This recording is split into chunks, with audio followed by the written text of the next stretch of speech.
Hello and welcome back. If you've been watching the global financial markets lately, it feels less like an orderly system and, well, more like a pressure cooker. The heat is definitely on, the signals are all over the place, and investors are just trying to figure out which way the steam is going to blow. So let's dive in and try to make sense of it all. To really get what's going on, we have to start with this bizarre paradox that's got everyone scratching their heads. We're seeing strong economic numbers coming in, which you'd think would be great, right? But instead of cheering, the markets are getting spooked. So why is good news for the economy suddenly being treated as bad news for stocks? It's a really strange puzzle, and it's tied directly to the fear of inflation and what the central banks might do next. It's the core question we're going to unpack today. So where is all this pressure even coming from? Well, it all starts with the big picture, the macroeconomic outlook.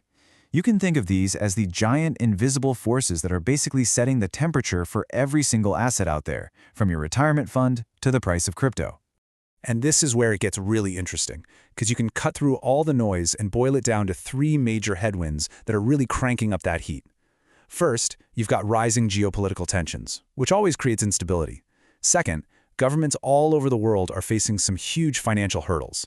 And third, and this is the big one for our paradox, there is just massive uncertainty about what the central banks are going to do. Are they going to keep interest rates high? Are they going to cut? Nobody's sure. And those three things together are creating a very, very tense environment. In this right here, this is the perfect picture of that confusion. On one side of the coin, you've got the US GDP growing faster than anyone expected, which should be fantastic news.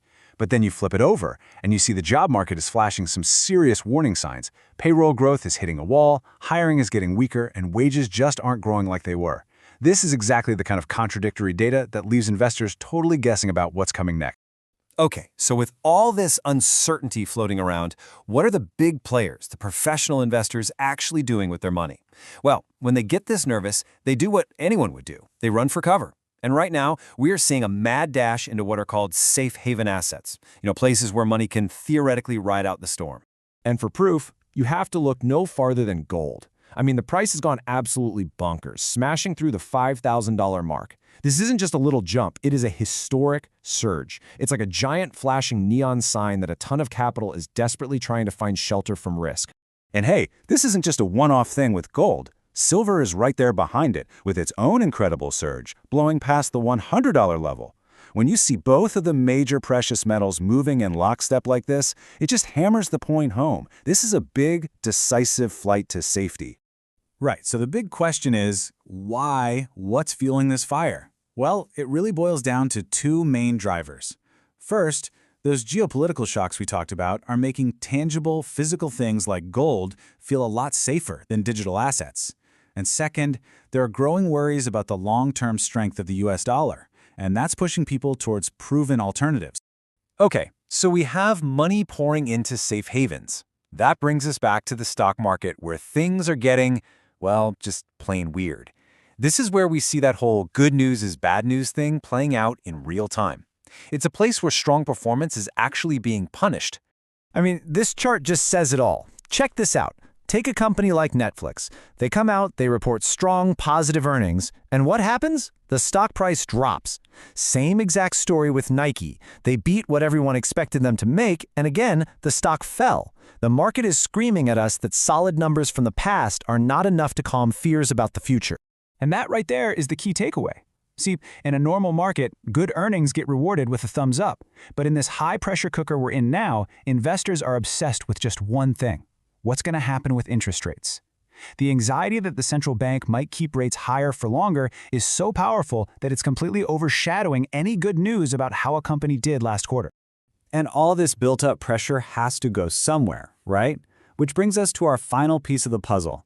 If the global market is a pressure cooker, then the super speculative crypto market is acting like that little valve on top. The one that's rattling and letting off all the steam. It's where the reaction to all this is the most visible and the most volatile. So on top of all the global stuff we've already talked about, the crypto world is getting hit with its own unique one-two punch. We're seeing a lot of money flowing out of those new crypto ETFs. Important laws that could bring some clarity are getting delayed, and most importantly, those hawkish signals from central banks, which is just code for we're keeping rates high, are absolutely hammering these speculative assets. And you don't have to take my word for it. Just look at the numbers. It is a sea of red, right across the board. It doesn't matter if you're looking at privacy coins like Dash and Monero or the big one, Bitcoin, pretty much everything is down. This isn't just a random dip. It's a clear, broad market reaction to all of that immense pressure we've been talking about. So, let's put it all together. You've got a global economy sending completely mixed signals. You have nervous investors fleeing to the safety of gold. You have a stock market that's punishing good news because it's so afraid of high interest rates. And then you have the crypto market, feeling the squeeze from every single direction. The pressure cooker is rattling. And that leaves us with the biggest question of all. In a market that is wound this tight, what gives way first?